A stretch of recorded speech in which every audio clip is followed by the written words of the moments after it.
Hi there, welcome to Community Made, the podcast dedicated to exploring the powerful ways we connect in our lives, our work, and our business.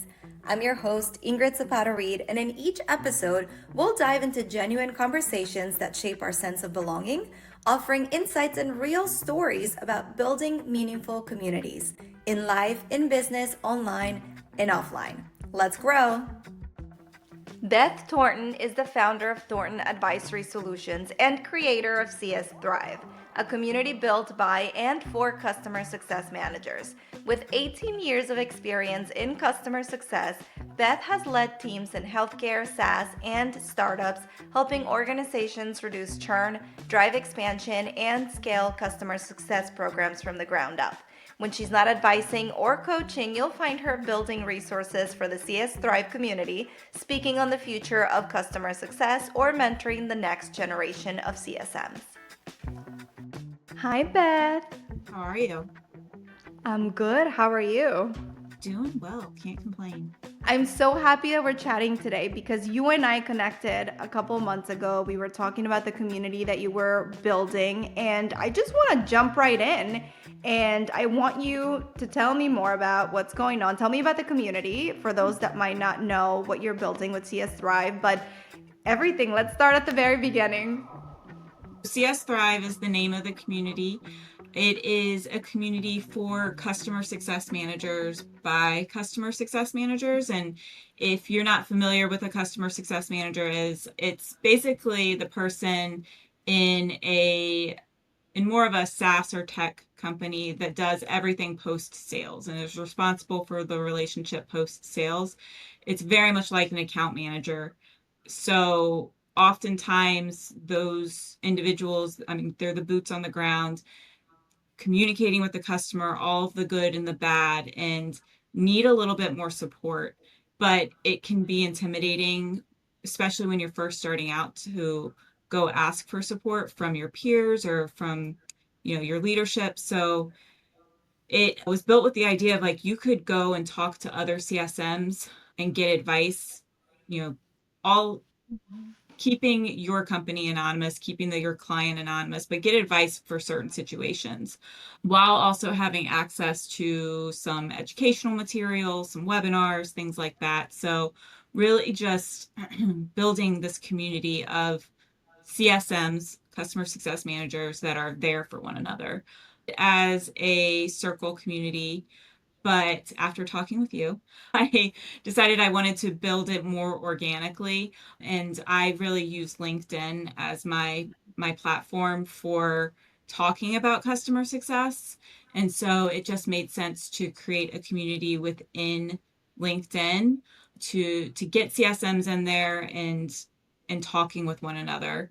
So that's really what I transitioned in the last month from Circle to LinkedIn. And so that's what I've really been working on the last month. I have so many thoughts and so many ideas and so many comments, but can you just also tell me a little bit more about your background for those that are listening, just to understand the transition before we jump into the community? Because it's very important to understand your target audience and where they live. And for you with CS and the work that they do, they are probably the most active, right? From what you've seen, they are on LinkedIn. And so why not take advantage of where they already are and meet them there instead of having to pull them out into another platform? So I want to talk about your background too before we jump into that, and where you used to spend your time. Was it on LinkedIn too back then? Well, yeah. So my background, I've 20 years or so been in customer success and account management, all within the health and wellness setting. And I've been, at all levels of customer success and with different types of companies as well. So I started out with an on-site wellness program and was very, very boots on the ground. And they were basically a startup, though I didn't understand the term startup at the time because I was so young. Um, and then I moved to larger companies, health systems, and working with those companies, and then back into the tech world, working with startups. And so, when working with customers are most of the time going to be happy, but there are times they're not going to be. And so when I was early to mid in my career, it was really hard for me to differentiate. All right, they're not mad at you. They're mad at the product. You are just the face of the product. And so you're getting the brunt of it.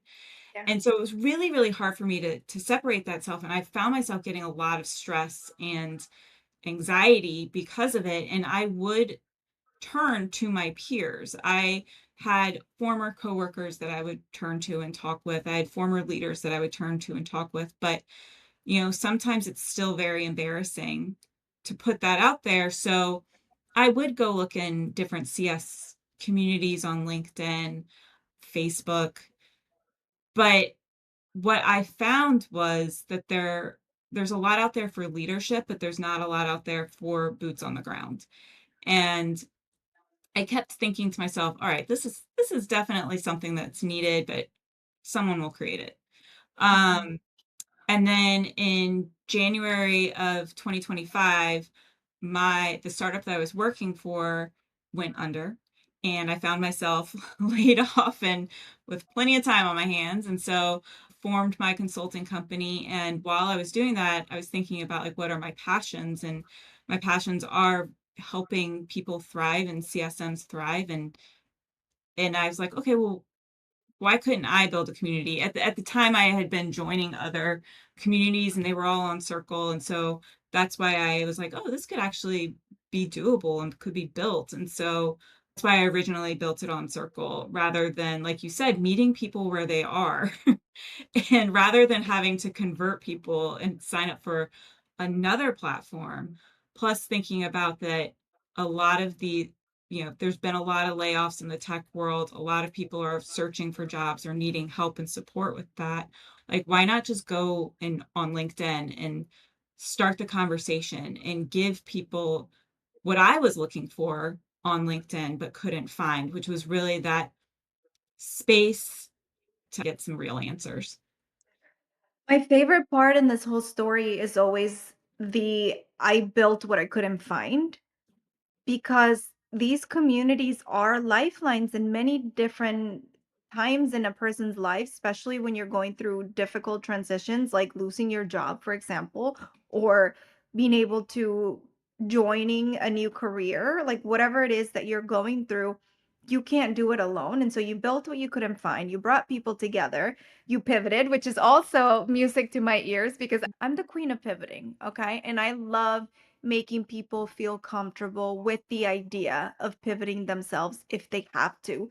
Because the reality is that you are going to change, your audience is going to change, platforms, technology, everything. And so being able to understand and embrace pivoting is key in business. And in your case, you listened to not only your intuition, but also your audience. If they're not making their way all the way to Circle and they're already in LinkedIn, then why don't I just meet them there? And my suggestion to you earlier too was just make sure that you're grabbing their contact information and that's all that matters. So if you still have a way to capture their email address, maybe their phone number, a lot of people are doing SMS marketing now and outreach even for communities. As long as you can have a way for you to get in touch with them, that's all that matters. Because for me, it's always, you don't want to build on rented land. But in this case, you've done the homework, you're building community, they know about you, they're joining. And I'm so happy that you made the transition, that you found a comfortable space for your community on LinkedIn. And how is everything going so far? I know you've also been working a lot on content, and I see you in my feed every single day. So you're doing your homework. How is that going, and how do you feel about the algorithm and all that stuff when it comes to social? You and I talked and you gave me a lot of great ideas for content. And so I'm still playing around with the algorithm because I've found I've on the other side of my business, I do customer success consulting and I've been consulting full time for a company. And so, a lot of my time's been taken away, or availability has been taken away from the ability to create content and post and respond and get the great sales score on LinkedIn and all the stuff that like you're supposed to be doing. But honestly, I found posting once a week gets me the most traction. and it's usually like Tuesdays at 9 a.m. will get me the most traction and will carry me through the week. When I transitioned from the circle to the LinkedIn community 3, 4 weeks ago, I posted once that I was doing it. And within 24 hours, I had over 100 people join that LinkedIn community. Like that was, That's which amazing. I had like barely 20 on the circle community. So, I mean, it just shows that people are out there wanting it and needing it. Um, and so it was, it's been an up and down road with content creation and finding like what works best.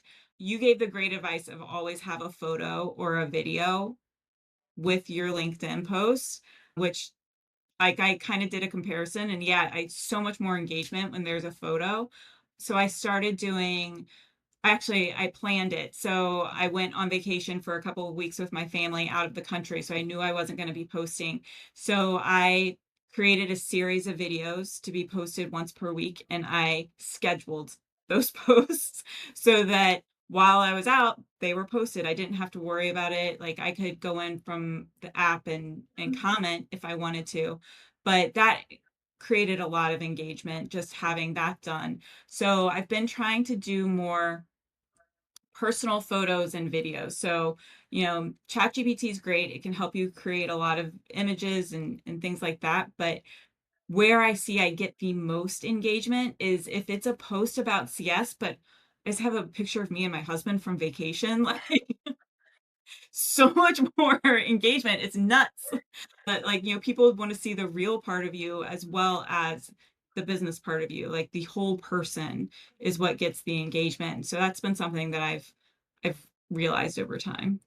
Well, and it's wild. You just said you've only been posting once a week on Tuesday, and my perception was she's posting every day, which it Well, I goes to was.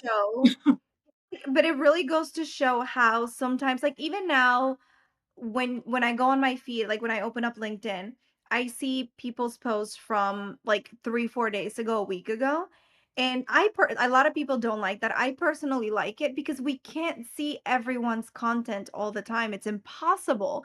And so I like that I can at least go back and be like, oh, like if they're celebrating something, if it's a launch, whatever it is that they're posting about, that they can still get a little burn even a few days later instead of just posting and forgetting. And if it didn't perform well that day, then you're done. So I've kind of been enjoying that. But I like that you're leaning into more of the authentic side of things because I just feel like that's where we're at right now. We are just so overwhelmed by the information and the tools and the platforms that I think the moment we see someone being real and just, the way that we would see them in person in real life is just, I don't know, like it feels like a breath of fresh air, in my opinion, especially when it's breaking up the feed because then you just see text, text, text. And now I really like seeing the videos. So I like that you played around with the videos because I just started doing that. I like to focus on at least 2 platforms at once. And now that I feel like Instagram, like I'm good with, I just occasionally go in there and post. Facebook has never really gotten my attention like that. And now it's LinkedIn, YouTube, and Substack. But LinkedIn is just also on the go. Like as I think of something, I schedule out a lot on LinkedIn because it's just that it works. So I'm curious, have you tried YouTube or Substack? Not yet. Okay. Not yet. I've I love been I love finding the people that haven't been on Substack yet because I'm like, you would think they're paying me, but they're not. Not yet. Yeah, not yet. I toyed with the idea of YouTube. Um I just need I need to get better about planning what I want to do without it feeling repetitive and also being comfortable with it doesn't have to be a 10-minute thing to be on LinkedIn. It can be shorter to be on or not LinkedIn, YouTube. It can be shorter. Substack, I am no idea about Substack. Yeah. I can't wait to tell you all about it because I think you would do really well on Substack. But also, just really quickly about YouTube, if you still have the videos that you already posted and they're not dated, you could repurpose all that content into YouTube Shorts. So you could create your channel, have an image cover, your logo, a channel description, and you don't really have to post the longer format videos. You can just do the shorts, which is essentially Instagram Reels, and have that so that when people search you or Google you, they can still find out who you are and what you do. No, that's good advice. I'll have to look at that. Look at Yeah, that but it's tonight. like repurposing is also a good strategy. I mean, Mhm. I think I wrote about this already, and if I haven't, I will, but not everyone's going to see your content. Think about all of the content that you miss and even some stuff that you just scroll past. You can have the same piece of content and turn it into five extra ones that then get distributed through the month or the week. So you don't always have to have something new. And I like that you're leaning into also your own photos because we have our phone is full of them. So why not put them to use, right? Right. I love that. So, okay, so mostly focusing on LinkedIn right now. Now that you've made the switch to hosting the community on LinkedIn, are you still having events or any tools and resources that you offer? What does that look like for the members? Yes, I do. So speaking of repurposing, I am repurposing my webinars that I've already recorded and posting those into the group. And then also I have a whole bunch of content that or not content, but like playbooks and things such as that I have on my website. So I can just like post them directly into the channel, or I can link my website depending on, what strategy I'm going with that day. So the goal is to still provide the education piece, but really what I want it to get to is where people feel comfortable posting within there and asking questions within there. So that's what I'm really concentrating on right now is like I do a Monday tip or Friday tip and like try to get people to interact and post their own things. So that's probably like the struggle that I'm facing right now is that people are in there and they're liking stuff, but they're not actually like producing their own posts with questions and things like that to get feedback. So just trying to constantly drive home like, hey, this is for you guys to ask questions. Please do. Please Do participate. So do you have a couple of, or are there any of the members that maybe you're close to or that you would feel could serve as placeholder moderators in the meantime while you get engagement going? so I have what I like to call plants. So Right here and right there. I planted some people in my community, and I did this with the circle community too, where like I have coworkers that have felt the same way as me, and I'll like be like, hey, I need you to ask this question today, or hey, can you respond to this post with, your feedback so that things are getting engagement and people will feel comfortable responding. Yeah. I just haven't, I am going to be honest, I just haven't had the time really lately to do as much as I want to do. But then I also have connected with experts within the community, within LinkedIn as well. So there are like different customer success job switch coaches and experts and things like that I have in the community as well to post their own thoughts and ideas. That's Um, awesome. That's so perfect. yeah. And to make them available, like, this Mhm. one person who is a CS job switch coach, I think is his title. I have met quite a few people through LinkedIn or who've reached out directly to me from this community about career switching or just starting to get into CS and how do they do that? I'm not going to give that advice. I don't feel qualified to do that. So I will direct them to this individual. And so like he and I have a pretty symbiotic relationship. Like he's offering to do webinars and things like that for me. So it's that is a good thing that I've done is reaching out and getting. I love that, and I'm glad that you're touching on this subject of collaboration because it is a community after all, and you can't grow it alone. You would burn out immediately and would be so exhausted. You're catering to so many different people in different stages of their life, and so personally and professionally, I'm sure. And so being able to have people to rely on, that's why I was talking about the moderators and you know, your plans, but also experts that can help facilitate some of the content and some of the opportunities to connect on a deeper level with the members. So aside from the community, do you offer anything else to people as far as like your services? Um, Not to customer success managers, but I offer to startups customer success consulting. So looking at what their customer journey map looks like right now, working with their product team to figure out how they want to target customers and build out a customer success plan, whatever that looks like for the company. Or I've also helped with like implementation projects and project plans. That is what I offer aside from the community right now. So on the business end of things, as a business consultant going in. Yeah. That's awesome.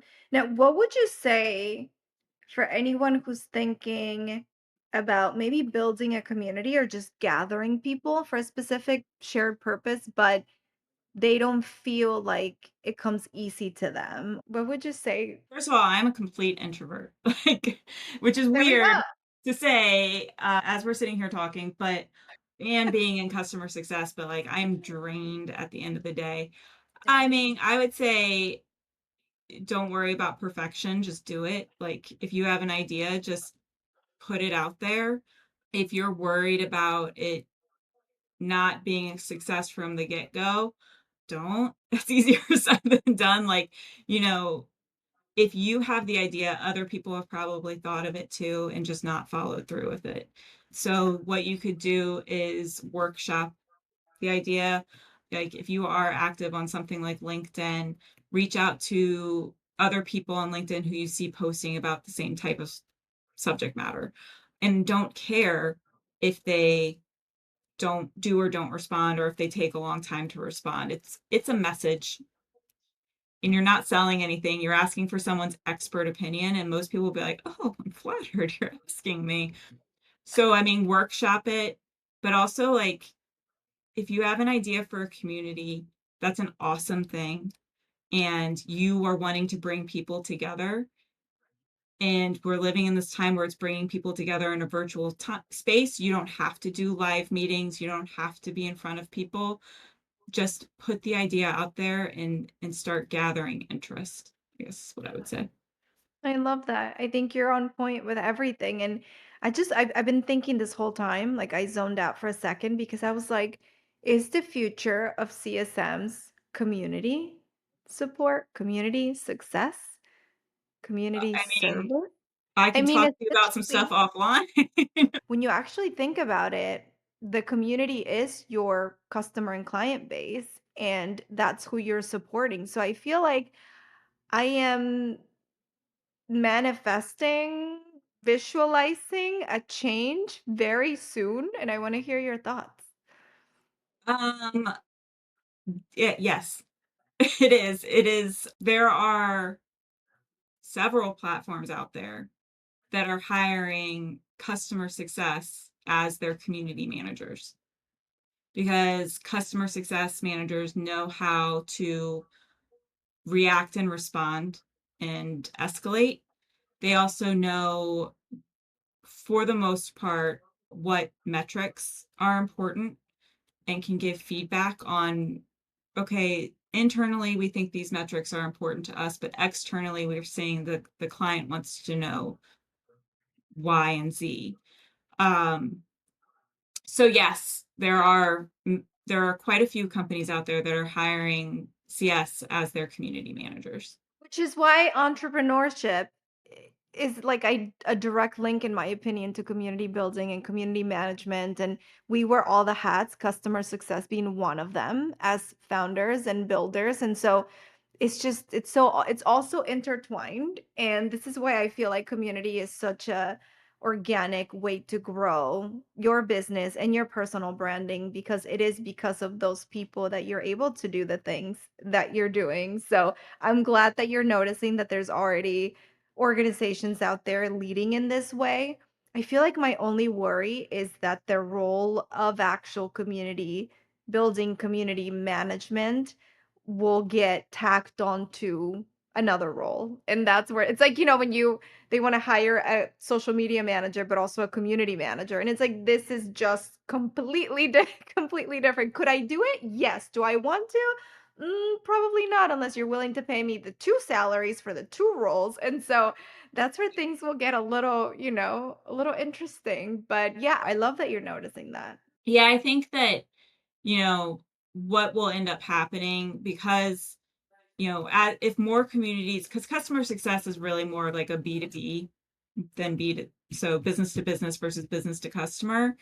Um, So I think what you'll see happening is that more companies that have a community, whether it's, you know, entrepreneurship or mental health or what have you, if they're selling to other businesses, the customer success manager will be there to manage the business relationship, but then they'll have like that more of your typical community manager be the community manager.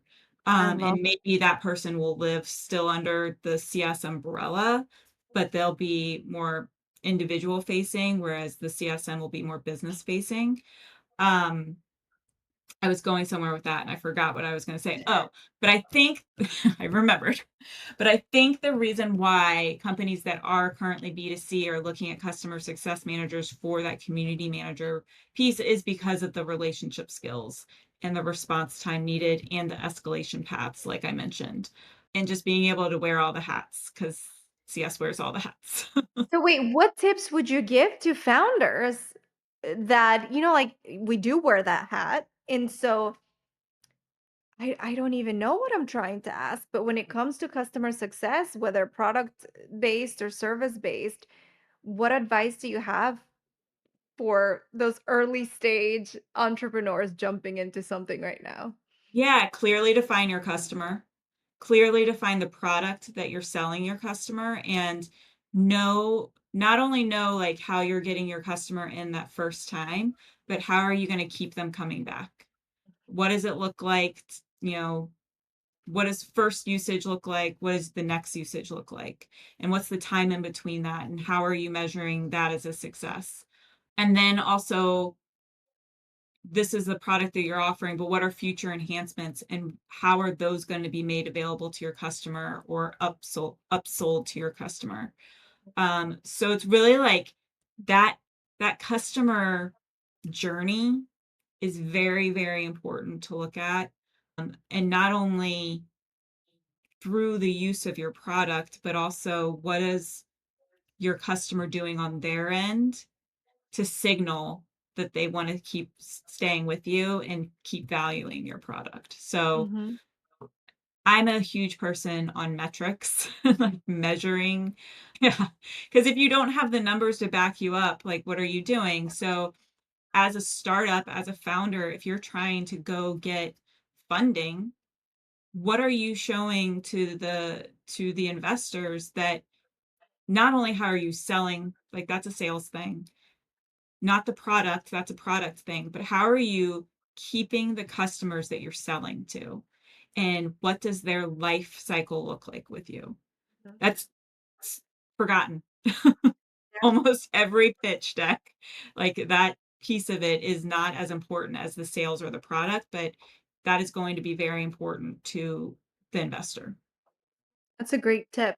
Well, what's one thing that you've had to unlearn to get to, in the process of getting to where you are now? Um, to strive for perfection. That's To get to tough where one. I am now, I have to realize that mistakes are made and mistakes are okay. As a single entrepreneur, like I don't have a business partner or anything like that. Yes, it's all on me. So I have to own the mistakes when I make them. And, if it's with a customer, like talk with them. But then also on the consulting side, when I'm working with the business, like that's a team environment. And so again, I'm not the only person that did something. So like talking with the team about why did this occur? How can we fix it? How can we mitigate it for future? So really like just stop trying to be perfect. Love that. What is the best piece of advice you've ever gotten and the worst piece of advice you've ever gotten? Let's start with the worst one. Oh, I don't know about the worst one. Or anything that you were like, why did I even listen to this? I should have followed my intuition. Um, that, well, this is just career in general, not necessarily as a business owner, to only look at the rate that I'll be paid and not look at the value that I'll be getting from the experience of whatever the job is. So for instance, like if I was being offered a customer success manager role at one company and offered 180K, that's insane, I know, versus being offered a director level or VP position and being, maybe that's 20K cheaper. Like, yes, value the work that I'm going to be doing. So looking at how much work is each position going to be, but then also realizing like, hey, I'm going to learn a lot more. It's going to be a lot harder. I'm going to learn a lot more. I can use that as a resume builder. Whereas like I was told like, no, if you're not getting paid, don't do it. So that's probably like the worst piece of advice. And I probably didn't articulate that very well. Like, yes, always make sure that you're being valued and getting paid your worth first and foremost, but also look at the experience that you'll get from a job. Yeah. Try to compare and contrast that way. Yeah. Um, Best piece of advice is to shut up and listen. It's an important one. And a lot more is said when you just shut up and listen. So like in a customer meeting, don't get defensive. Don't try to jump in to solve issues. Just shut up and listen and let them come to you. And things will resolve normally through the course of a customer talking to you. So I think that's a really good one, and I think more people should pay attention to that. And there's a way to translate that too, I believe, into how you show up online. And if you're feeling frustrated or overwhelmed, if you're feeling frustrated or overwhelmed with content creation, showing up online, take a step back and engage instead. You don't have to always be producing content. You can just consume it if you need to and engage with your audience. And as you feel inspired and get more comfortable, then start showing up. And I feel like you did that. And now you feel more comfortable. You're building your community, it's growing, you're in the right place. And sometimes that's all it takes. no, I agree. I did that this summer. Like after that vacation, I came back and I had all this other work on my plate. And so I was like, you know what? I'm going to take a break from posting and just observe. And like you said, learned a lot from just observing. I think it also inspires you, gives you ideas.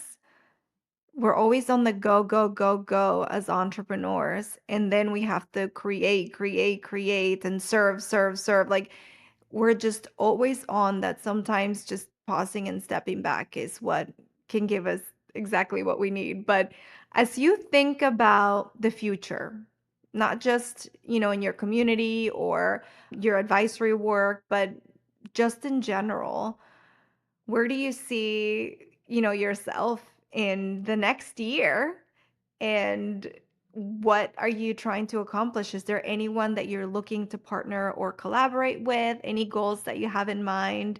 I just want to help people. So like if any entrepreneurs out there have questions about customer success and what that might look like for their business, like even if they think that their business doesn't need it, I'm happy to talk and learn from each other. In the next, I've really loved consulting, but I miss being a part of a team. So I would love to be back full time working with a team soon. And so that's kind of what I'm looking for right now in the other side of my business, is more of that full time work. Um, And then, with the community, I don't even think that I'm really looking to build a community at this point that is like, paid community. I just want to build it so that people are seeing a benefit and getting something out of it. So continuing to build something there. And then it's, in everything that I do, it's really important. I have a 16-year-old stepdaughter. It's really important to let her see me try for something and fail, and how I take that failure, or try for something and succeed, and how I Mhm, don't get boastful about like, yeah, mhm. whatever. It's fine. I got it. It's cool. But that's all a part of life, and that's all a part of growing as a human. So it's really important that like as I grow in my career and with this community, that I am sharing that around the table and talking about it, so that as she grows and figures out what she wants to do with her life, she knows that there's other ways to be successful than just earning money. And then there's also a graceful way to handle failure. So Yeah. it's No, just I really, love yeah. you're right on it. Can you also remind everyone where they can find you? Yes, I am on LinkedIn. I think it might be my maiden name. I think it's Beth Gross, but you can search for Beth Thornton and find me there as well. Um, And I am on Instagram as well. It's CS Thrive. And I post a lot of customer success information there. Yeah. Yes, C.S.Thrive. I Yes. found it. Okay. Yeah. Beth, it was such a pleasure chatting with you today. Thank you so much. Yeah. Thanks for having me. I'm very happy to hear how well everything's going with your community and the work that you're doing, and that you're here to lead from a place of something that you couldn't find. And then now you have, the time and the ability to make it work for others. So I wish you many, many, many more members on your community. And for anyone listening, you can connect with Beth on LinkedIn and also on Instagram. And if you are within the space, join her LinkedIn community as well. That's a wrap on today's episode of Community Made. Thanks for tuning in. Don't forget to hit subscribe so you're always up to date on all the new conversations. You can find more about Community Made and sign up for the newsletter at communitymade.substack.com.